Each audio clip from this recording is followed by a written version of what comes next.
دوریا کی آنکھ کھلی تو خود کو یارم کی باہوں میں قید پائے، تھوڑا کسمسا کر یارم کے حسار سے نکلنے کی کوشش کرنے لگی، مگر نیند میں بھی یارم کی گرفت مضبوط تھی۔ دوریا نے گھڑی کی جانب دیکھا جو صبح کے 10 بج رہے تھے۔ ساری رات یارم نے اسے ایک پل کے لیے بھی سونے نہ دیا۔ صبح فجر سے پہلے اس نے دوریا پہ رحم کھا کے اسے آزاد کیا تھا، پر دوریا کی نیند سے آنکھ کھل چکی تھی اور کافی دیر کوشش کے باوجود نیند بھی نہ آ رہی تھی۔ دوریا نے ایک بار پھر کوشش کی اور یارم نے اس دفعہ کروٹ بدل کے اسے آزادی بخش دی تھی اور آرام سے اپنی جگہ سے اٹھی۔ اس نے ایک نظر خود پر ڈالی، ابھی بھی یارم کی شرٹ پہنے ہوئے تھی۔ وہ جلدی سے وارڈروب کی جانب بڑھی اور جو ڈریس ہاتھ لگا اٹھا کے واش روم میں گھس گئی۔ فریش ہو کے وہ یوں ہی باہر نکلی، یارم بیٹھ کے رون سے ٹیک لگائے لیٹا اسی کو دیکھ رہا تھا۔ دوریا اسے نظر انداز کرتی ڈریسنگ ٹیبل کے سامنے جا کھڑی ہوئی۔ رات جو کچھ بھی ان دونوں کے درمیان ہوا، دوریا اسے سب کے لیے بالکل بھی تیار نہیں تھی، مگر یارم کے آگے اسے ہتھیار ڈالنے پڑے کیونکہ اس کے علاوہ اس کے پاس کوئی دوسرا راستہ نہ تھا، مگر وہ یارم سے ساتھ ہوا تھی اور یہ بات یارم بھی اچھی طرح سے جانتا تھا۔ یارم نے جو ہی پاؤں زمین پر کے دوریا کا دل سکڑا مگر ظاہر نہیں کیا۔ یارم دوریا کے پیچھے جا کے کھڑا ہوا۔ دوریا نے اسے ایک نظر دے کے دوبارہ نظر جھکا لی۔ یارم نے اسے کندھے سے پکڑ کے کھڑا کیا۔ دوریا کا روح شیشے کی طرف تھا جبکہ پشت یارم کے سینے سے لگے تھے۔ دوریا نے اس کے ہاتھ جھٹکنے چاہے مگر یارم نے اپنی گرفت مضبوط کر کے اس کے گیلے بال میں اپنا منہ چھپایا۔ شاہ لیو می پلیز، مجھے ابھی آپ سے کوئی بات نہیں کرنی اور میرے قریب مت آئیے۔ آپ پہلے اپنا وعدہ توڑ کر میری نظر میں اپنی بالی کام کر چکے ہیں، مزید مجھے نہ چھیڑیں پلیز۔ دوریا کی آواز سن کے تو یارم نے اس کا روح اپنی جانب موڑا۔ دوریا کی آنکھوں میں آنسو تھے۔ شاہ نے نرمی سے اپنی انگلی کے پورے سے اس کی آنکھیں صاف کی۔ دوریا، رات جو کچھ ہوا بے شک اس میں تمہاری مرضی نہیں تھی، پر وہ میرا حق تھا۔ میں زبردستی کر سکتا ہوں اور میرا نہیں خیال کہ مجھے میرا حق استعمال کرنے کے لیے کسی کی اجازت درکار ہونی چاہیے۔ تمہاری بھی نہیں بات اپنے ذہن میں بٹھا لو اور صبح صبح میں میرا موڈ خراب نہیں کرنا چاہتا۔ نیچے جاؤ، نیچے ناشتہ بنواؤ اپنا اور میرا فریش ہو کے آ رہا ہوں میں۔ رات وہ جتنی نرمی سے اسے ٹریٹ کرتا تھا اب نرمی کی جگہ سنجیدگی نے لے لی تھی۔ دوریا نفی میں سارا لاتی وہاں سے پیر پٹتی واک آؤٹ کر کے تھی اور اس کے غصے پہ یارم کا کب سے ضبط کیا کہکا کمر میں گجر تھا۔ جلیہ بوڑھی یارم بال میں ہاتھ پھیرتے ہوئے فریش ہونے چل دیا۔ شادی کے ہنگامے سر بڑھ چکے تھے، سب اپنے کاموں میں مصروف ہو چکے تھے، لیکن دو لوگ ایسے تھے جن کی زندگی جیسے تھم سی گئی تھی مگر زیادہ دن تک نہیں۔ عصر کا وقت تھا۔ دوریا آمنہ بیگم اور اقصیٰ بیگم کے ساتھ لان میں بیٹھی چائے سے لطف اندوز ہو رہی تھی۔ وہ سب سے گل مل گئی تھی۔ ابھی اس کا کالج بند تھا اور اس لیے وہ دن میں فری ہی ہوتی اور شام میں اکثر یارم اسے باہر گھمانے لے جاتا یا عائشہ اور امین ان کی طرف آ جاتی تو رونق سی ہو جاتی۔ ویسے بھی جب سے دوریا آئی تھی گھر میں سب اس کی شرارتوں سے لطف اندوز ہوتی رہتی تھی، وہ سب کے ساتھ گل مل جاتی، مگر جیسے یارم گھر داخل ہوتا وہ اس کے ڈر سے چپ ہو جاتی۔ وہ اس سے ڈرتی تھی کہیں شاہ کو کوئی بات نہ بری لگ جائے اور پھر اسے سزا ملے۔ وہ لوگ باتیں کر رہی تھی جب کچھ عورتیں ان کے گھر میں ڈالیں اور وہیں لان میں سب کی طرف چلی آئیں۔ وہ پڑوس میں رہتی تھی۔ مسز رحیم نہایت ہی سلجھی ہوئی خاتون اپنے شوہر ایک بیٹے کے ساتھ رہتی تھی۔ اقصیٰ بیگم اور آمنہ بیگم نے ان کو ڈرائنگ روم میں بٹھایا تھا، خود بھی پاس ہی بیٹھ کی، جبکہ دوریا کچن میں ان کے لیے کولڈ ڈرنک لینے چل دی۔ جب مسز رحیم ان کے ساتھ آئی خاتون نے اپنے آنے کا مدعا بیان کیا۔ مصطفیٰ ابھی ابھی گھر آیا تھا اور اپنے کمرے میں جا رہا تھا اور باہر سے گزرتے مصطفیٰ ان کی بات پر ٹھہرتا گیا تھا۔ دیکھیے مسز اعظم، ہمیں آپ کی بہو کی بڑی بہن ہماری بیٹی کے لیے بہت پسند آئی ہے، ماشاءاللہ سے آپ کی بیٹی کی شادی پہ دیکھا تھا اسے، بہت پیاری بچی ہے وہ اور خاموش ہے۔ تبا بھی تو ہم چاہتے ہیں اپنے بیٹے احمد کے لیے اسے مانگ لیں۔ آپ مہربانی کر کے اگر ہمارے ساتھ ان کے گھر چلیے تو ہم خود بات کرتے ہوتے۔ مسز رحیم نے بات مکمل کی تو آمنہ بیگم نے اقصیٰ بیگم کی جانب حیرانگی سے دیکھا، ان کا بھی یہی حال تھا۔ آمنہ بیگم تو مصطفیٰ کے لیے عائشہ کو سوچے بیٹھے تھے، اقصیٰ بیگم بھی اس بات سے آگاہ تھی مگر یہ بات انہوں نے ظاہر نہیں کی تھی۔ جی ٹھیک ہے مسز رحیم، جب آپ کہیں گے ہم آپ کے ساتھ چلے جائیں گے۔ اقصیٰ بیگم نے حامی بالی تھی جبکہ مصطفیٰ شدید تیش خیال میں اپنے کمرے میں چل دیا اور مصطفیٰ کو غصے سے جاتے دیکھ دوریا جو ڈرائنگ روم میں جا رہی تھی وہ حیران ہوئی، اور ان کو کیا اتنے غصے میں کیوں تھے، کسی سے لڑائی تو نہیں کر کے آئے۔ دوریا قیاس علیہ کرتی ڈرائنگ روم میں آئی تھی اور سب کو کولڈ ڈرنک سرو کی۔ دور وہیں اقصیٰ بیگم کے پاس بیٹھ کے جو خاموش تھی، ماما کیا ہوا، سب ایسے چپ کیوں ہیں، کوئی بات ہوئی ہے کیا؟ دوریا نے سرگوش میں اقصیٰ بیگم سے پوچھا۔ یارم کی دیکھا دیکھی وہ بھی انہیں ماما ہی بلاتی تھی۔ اور یہ نہیں بیٹا کچھ نہیں ہوا، ابھی گاڑی کی آواز آئی تھی، کون آیا ہے؟ اقصیٰ بیگم نے اسے ٹالا۔ جی ماما، وہ مصطفیٰ بھائی آئے تھے، کافی غصے میں لگ رہے تھے، شاید کسی سے لڑائی کر کے آئے ہیں۔ دوریا کی بات سن کے انہوں نے آمنہ بیگم کی طرف دیکھا جو فکر مند سی ہوئی تھی، مگر ایسے سب کے درمیان سے اٹھ کے جا بھی نہیں سکتی تھی، اس لیے چہرے پہ مسکراہٹ سے جا کے سب سے باتوں میں مصروف ہو گئی۔ آخر ہمت بھی کیسی ان لوگوں کی میری عائشہ کا رشتہ مانگنے کی؟ اسے مجھ سے ناراض ہے، میں منا لوں گا، مگر کسی اور کا کیسے ہونے دے سکتا ہوں؟ سوچ بھی کیسے سکتا ہے کوئی اس کے بارے میں؟ اسی میری ہے، صرف میری۔ وہ کمرے میں یہاں سے وہاں جلے پیڑ کی بلی بندہ چکر پہ چکر کاٹ رہا تھا۔ عائشہ، تم صرف میری ہو، تمہیں مجھ سے ناراض ہونے کا پورا حق ہے، لیکن کسی اور کے ہونے کا کبھی سوچا بھی تو میں سب کچھ برباد کر دوں گا۔ وہ اس وقت اپنے حواس میں نہیں تھا، ایک لمبی سانس کھینچ کے کھڑکی کے پار واقع تھے تاکہ ہوا سے وہ کچھ پرسکون ہو سکے۔ وہ سب لوگوں کے درمیان گرے تھے، سب اس پہ ہنس رہے تھے، مگر ان کے چہرے دھندلے تھے۔ وہ پسینے سے شائبور ایک دم اٹھ کے بیٹھ گئی۔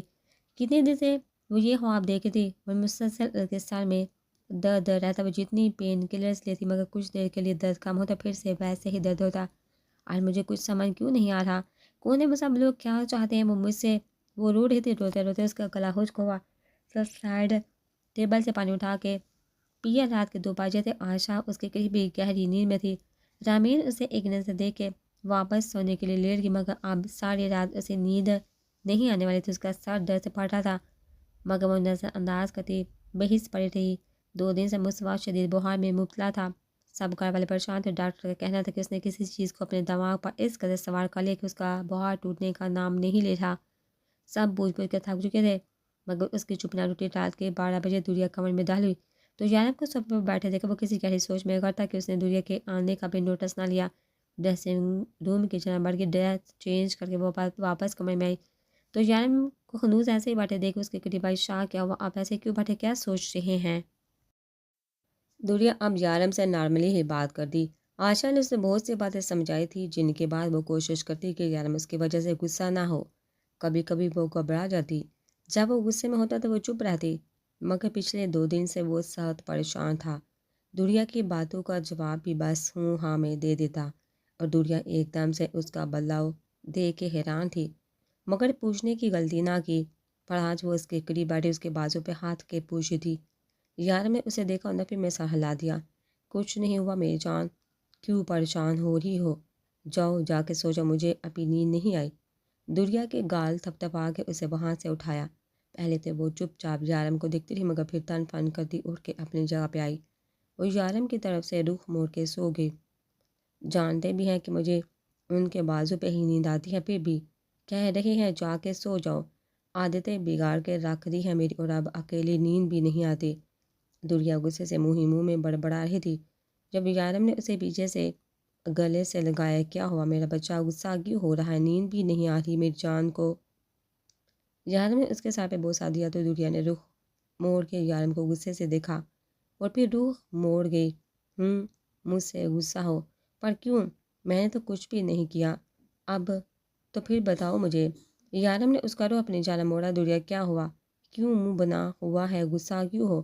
یارم نے دوریا کو چہرہ اپنے قریب کیا، ہلکے سے اس کی پھولی ناک پہ چٹکی کاٹی تو دوریا نے ہلکی سے اسے دیکھا۔ اوہو، میرا بیبی زیادہ ناراض ہے، کیا بات ہے؟ کیا بات بھی نہیں کرنی؟ وہ اس کے اور قریب ہوا۔ شاہ، نہیں تانگ کرے مجھے، بات نہیں کرنی تو نہیں کرنی، بس جائیے یہاں سے، مجھے آپ کے ساتھ رہنا ہی نہیں۔ دوریا نے منہ پھیرنا چاہا جب یارم نے دوبارہ اسے اپنے سینے میں بھیجا، اتنی شدت سے کہ دوریا کو اپنی ہڈیاں ٹوٹی ہوئی محسوس ہوئی۔ شاہ، دوریا کی گھٹی گھٹی سے آواز نکلی۔ یارم نے اس کا چہرہ اپنے سامنے کیا، اس کے بال اپنی مٹھی میں جگڑے کے دوریا کی سسکی خاموش کمرے میں ابھری۔ مجھ سے دور جانا ہے تمہیں؟ ہاں بولو، مجھ سے دور رہنا ہے، میرے بغیر رہنا ہے؟ یارم کی گھراتی ہوئی آواز سن کے دوریا نے اپنی آنکھیں میچے دی، اسی غصے کی وجہ سے تو وہ اس سے ڈرتی تھی۔ دوریا کو تھار تھار کانپتے دیکھ کے یارم نے اس کے بالوں پہ گرفت ڈیلی کی، مگر چھوڑے نہیں۔ دوریا مخنوع، یارم شاہ، میں آپ سے کچھ پوچھ رہا ہوں، جواب دو مجھے۔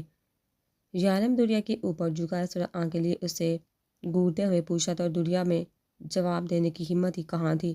یارم نے پہلے اس کی بند آنکھوں کو، پھر اس کے کانپتے ہونٹوں کو، اور جھک کر اس کے ہونٹوں پر اپنا لمس چھوڑنے لگا۔ آج پھر اس کی گرفت میں شدت تھی، اور دوریا اپنی کئی باتوں پہ اب پچھتا رہی تھی، مگر اب کیا ہو سکتا تھا؟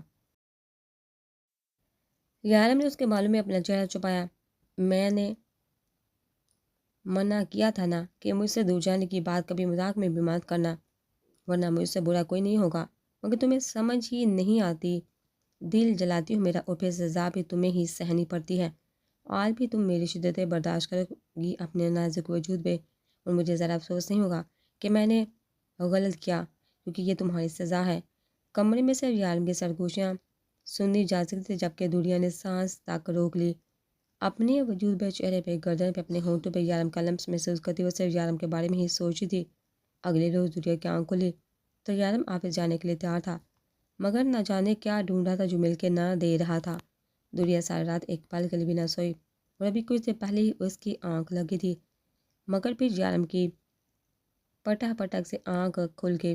وہ کافی جھنجھلایا سے مڑا تو دنیا کو سوالیہ نظر سے اپنے جانب دیکھتا پا کے اس کی طرف آیا۔ دنیا خود میں سمٹی اور نہ محسوس طریقے سے پیچھے ہونا چاہا، مگر یارم نے اس کا بازو دبوچا۔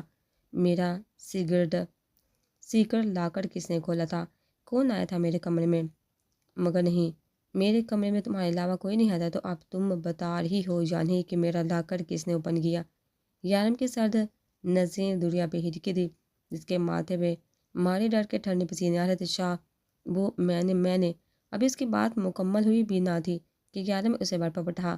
پتہ تھا مجھے، اب سیدھے طریقے سے بتاؤ کہ پسٹل کہاں چھپا رکھی ہے، ورنہ اگر میں نے خود ڈھونڈ لی تو آئے سوئے دنیا میں تمہیں اسی سے چور کر دوں گا۔ میں پہلے آفس سے بہت لیٹ ہو چکا ہوں، مزید میرا اور اپنا وقت برباد مت کرو اور مجھے بتاؤ کہاں رکھی ہے۔ کچھ دن پہلے ہی تو دنیا نے الماری میں وہ سیکرٹ لا کر دیکھا تھا جس پہ لاک لگا تھا۔ وہ تو جسس کے مارے لاکر کی چابی ڈھونڈی تھی، جب تھوڑی سی کوشش کے بعد اسے مل گئی۔ لاکر کھولا تو اسے کچھ پیپرز کے علاوہ کچھ نظر آیا، مگر شاید پیپرز کے پیچھے کچھ تھا۔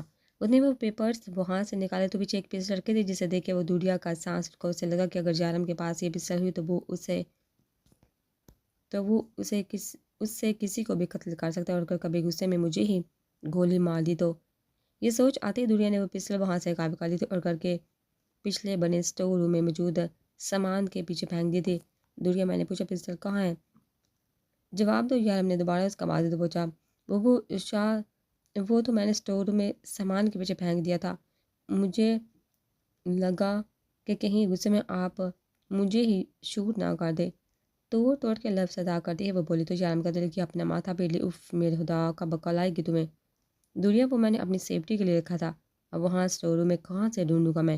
اپنے ماتھا مسا تھا وہ بیڈ پر دنیا کے ساتھ ہی بیٹھ گیا۔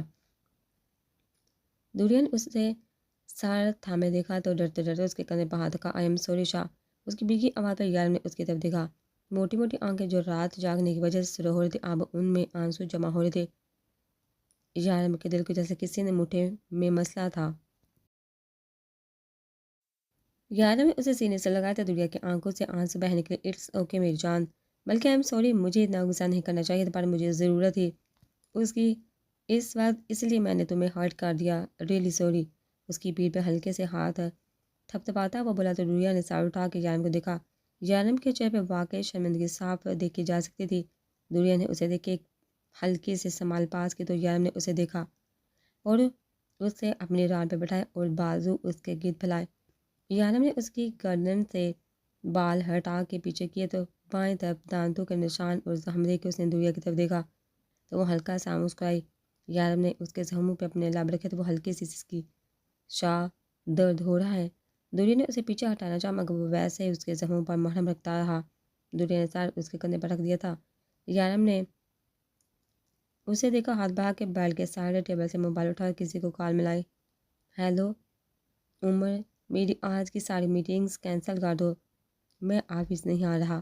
یارم نے کچھ دیر رک کے عمر کی بات سنی۔ ہاں عمر، ساری مطلب ساری نہیں آ سکتا میں آفس، تم ہینڈل کر لینا سب اوکے۔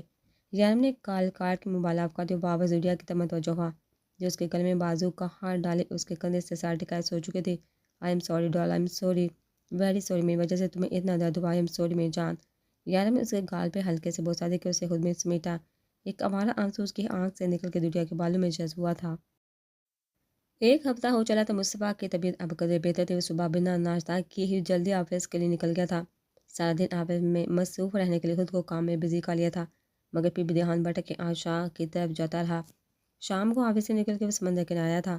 تاکہ کھلی ہوا میں سانس لے، تاکہ طبیعت میں کچھ بدلاؤ آئے۔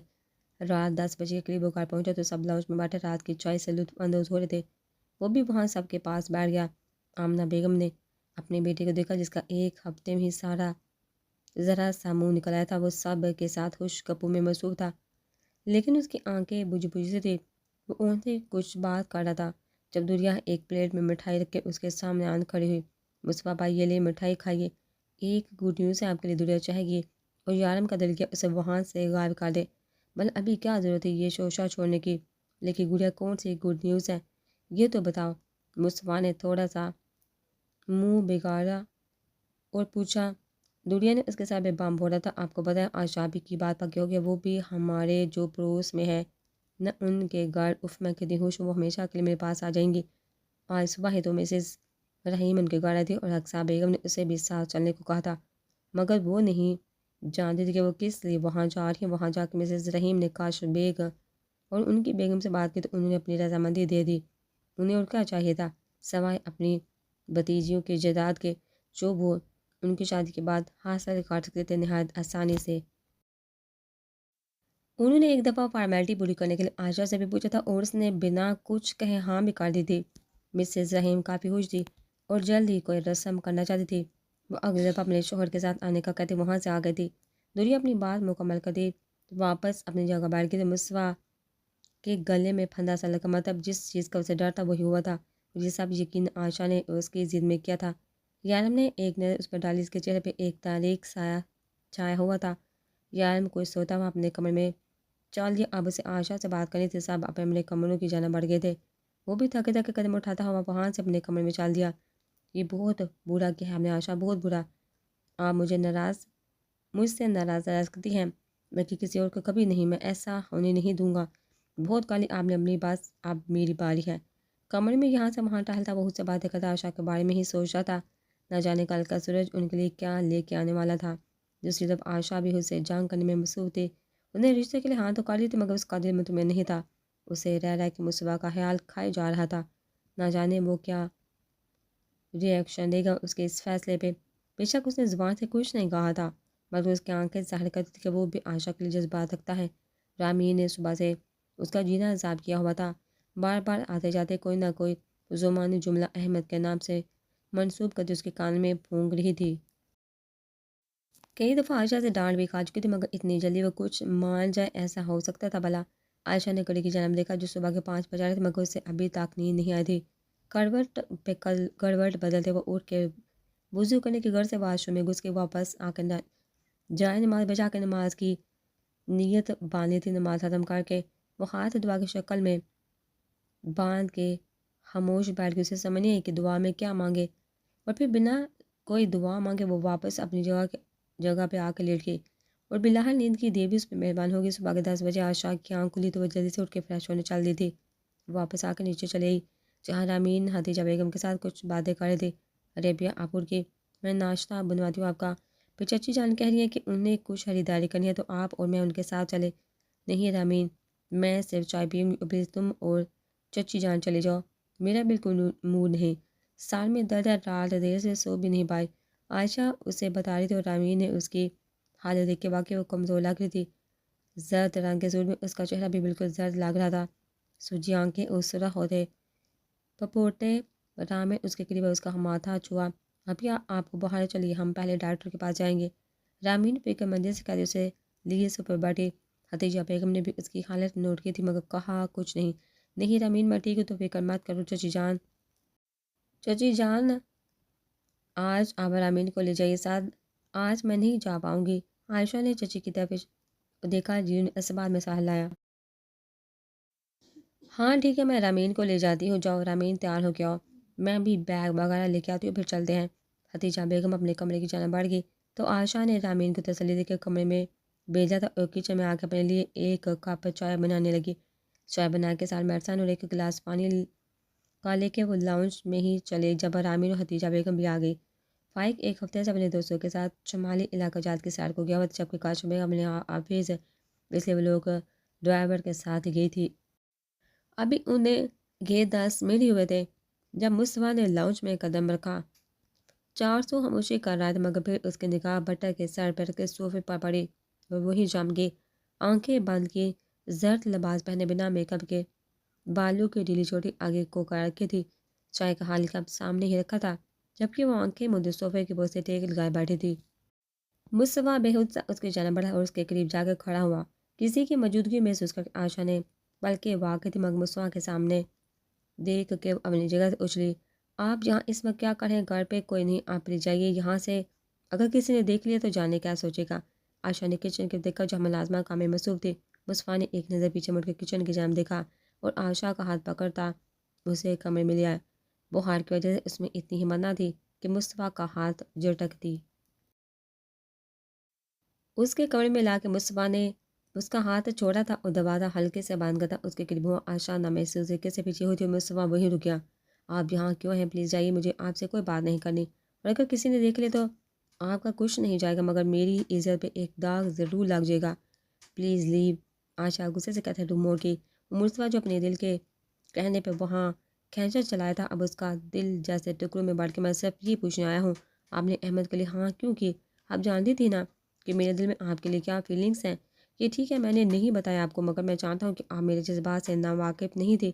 پھر اس سب کی وجہ، اگر اس سب کی وجہ یہ ہے کہ میں نے آپ کو کچھ نہیں بتایا تھا تو اس کی میں وضاحت کر چکا ہوں کہ میں صحیح وقت کا انتظار کر رہا تھا. تو بہتر ہوگا کہ آپ اس رشتے سے فوری انکار کر دیں. میں کچھ دن میں ماما کو بھیجوں گا آپ کے اور میرے رشتے کے لیے. مصطفیٰ نے اپنی بات مکمل کر کے اسے دیکھا جو اسے ہی عجیب نظروں سے دیکھ رہی تھی.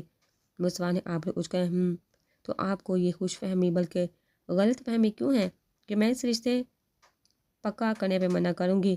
عائشہ کے سوال میں مصطفیٰ کے ماتھے پہ شکنوں کا اضافہ ہوا. وہ جو کم سے اسے آرام سے سمجھا رہا تھا ایک اس کی جانب دیکھا. عائشہ پیچھے ہو کے خود کو اسے سے دور کرتی.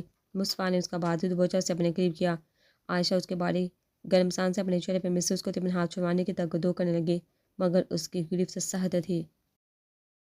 جب میں پیار سے آرام سے سمجھا رہا ہوں آپ کو تو پھر سمجھ کیوں نہیں رہی؟ آپ پیار کرتا ہوں آپ سے، اب سے نہیں کافی عرصے سے، یہ بات بار بار نہیں دہراؤں گا میں. سمجھیے اب جب رشتے سے منع کرنے کے لیے کہہ رہا ہوں تو مان جائیے ورنہ بعد میں مجھے الزام مت دیجیے کہ میں نے بتایا نہیں تھا.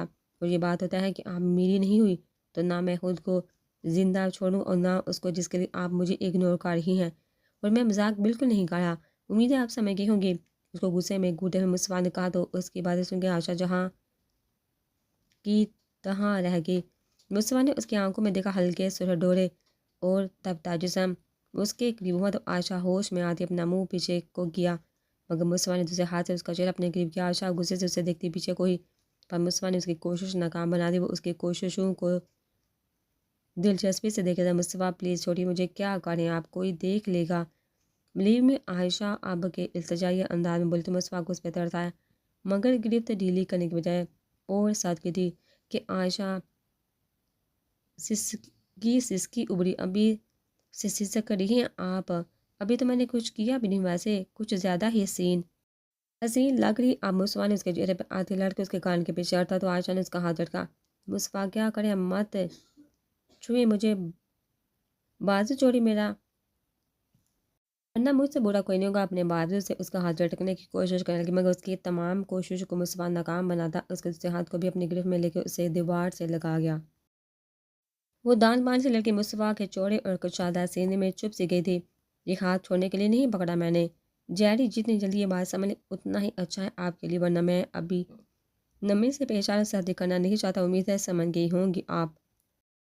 خاموش کمرے میں گونجتی اس کی سرگوشیاں اور پھر اس کی اتنی قربت کہ عائشہ کانپنے لگی. ایک تو بہار دوسرا مصطفیٰ کی قربت. اگر مصطفیٰ نے اسے تھام نہ رکھا ہوتا تو وہ اب تک زمین بوس ہو چکی ہوتی. مصطفیٰ نے اس کا کپکپاتا وجود یہاں دلچسپی سے دیکھا اور نظر بٹک کے اس کی گردن کے دل پہ گئی جسے وہ بچپن میں بھی کتنی دفعہ ہاتھ سے چھو چکا تھا مگر اب وہی دل اسے بے خود سا کر رہا تھا. جب اس سارے لحاظ بلا طاق رکھتا ہوا جھکا تھا اور شدت سے اپنے لب اس کی گردن پر رکھے اور عائشہ اس کے تو بدن میں تمام ہمت ختم ہو گئی تھی. وہ گرنے والی تھی مگر مصطفیٰ نے اس کے کندھے پہ ہاتھ رکھ کے اس سے سہارا دیا مگر عائشہ کو ابھی بھی ویسے ہی سینے سے لگائے اس کے دل پہ اپنی شدت لٹا رہا تھا. مصطفیٰ عائشہ کی اس سے بڑی تیز آواز اس کے کان میں پڑی تو اس نے عائشہ کی طرف دیکھا. غصے اور شرم کی شدت سے سر ہوتا چہرہ کھلتی بند ہوتی آنکھیں اور پھڑ پھڑاتے لب.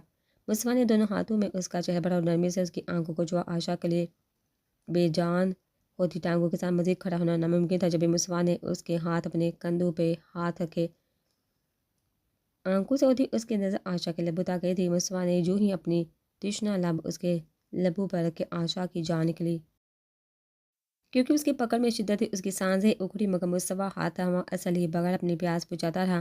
جب عائشہ نے اس کے شرٹ کے کالر کو اپنی مٹھی میں دبوچا تو مصطفیٰ نے آنکھیں کھول کے عائشہ کی جانب دیکھا، جس کی آنکھیں پانیوں سے بڑی تھی اور آنسو لڑکے اس کے گال پہ آ رہے تھے۔ مصطفیٰ اس کی حالت دیکھتا پیچھے میں مگر عائشہ کو چھوڑا پھر بھی نہیں، بلکہ اسے بازو میں بڑھتا اسے بر تک لایا تھا اور نرمی سے اسے بر پر لٹا دیا، خود بھی اس کے پاس بڑھ گیا۔ جبکہ عائشہ نے روح مول لیا۔ وہ کبھی بھی مصطفیٰ سے ایسی حرکت کی امید نہ رکھتی تھی، مگر مصطفیٰ نے اس کے آنسو صاف کیے تو عائشہ نے اس کے ہاتھ جھٹکے۔ آپ نے جو کرنا تھا کھا لیا، اب جائیے یہاں سے، مجھے آپ کی شکل تک نہیں دیکھنی۔ آج تک میں نے خود کو سنبھال کے رکھا تھا صرف اپنے محرم کے لیے، مگر آپ نے مجھے چھو کے مجھے داغدار کر دیا۔ اب اگر میں جتنی پاک ہونے کی کوشش کروں نہیں ہو سکتی۔ عائشہ غصے سے اس پہ چیختی بولتی۔ مصطفیٰ کی تیوری چڑھی۔ آپ کا محرم میں ہی بنوں گا۔ عائشہ یہ بات اپنے دماغ میں بٹھا لے کر آپ نے خود کو کسی قسم کا نقصان پہنچانے کی کوشش کی تو میں آپ کا جو حشر کروں گا وہ آپ سوچ بھی نہیں سکتی، اس لیے سب باتیں ذہن سے نکال کے ریسکیو میڈیسن لی۔ اگر آپ نے اس رشتے سے انکار نہیں کیا تو میں پھر سے آؤں گا، اور آپ نہیں جانتی کہ میں کیا کروں گا، پھر ابھی کے لیے اتنا کافی ہے، ٹیک کیئر۔ اس کے ماتھے پہ اپنے لب رکھتا وہ پیچھے وہ اس کا چہرہ دیکھا جو ضبط کرتی روح موڑ کی، اور اس کی گردن پہ اپنے دیے ہوئے نشان دیکھ وہ ہلکا سا مسکرایا، نرمی سے اپنی گردن اور نرمی سے اپنی انگلیوں کے پورے اسے نشان میں رکھے تو عائشہ سردی سے آنکھیں میچ کی۔ اب اس میں کچھ کہنے کی ہمت نہیں بچی تھی۔ مصطفیٰ اسے دیکھتا اس کے کمرے سے ناک کی سیدھ میں چلتا باہر اپنی گاڑی میں بیٹھا اور ہلکے سے اپنے ہونٹوں کو چھوا، جن پہ ابھی بھی اسے عائشہ کے ہونٹوں کا ذائقہ گلتا محسوس ہوا۔ اپنے بال میں ہاتھ پھیرتا وہ وہاں سے گاڑی نکال کے لے گیا، جبکہ پیچھے عائشہ پھوٹ پھوٹ کر رو دی اور زور سے اپنے ہونٹوں اور گردن کو رگڑ ڈالا۔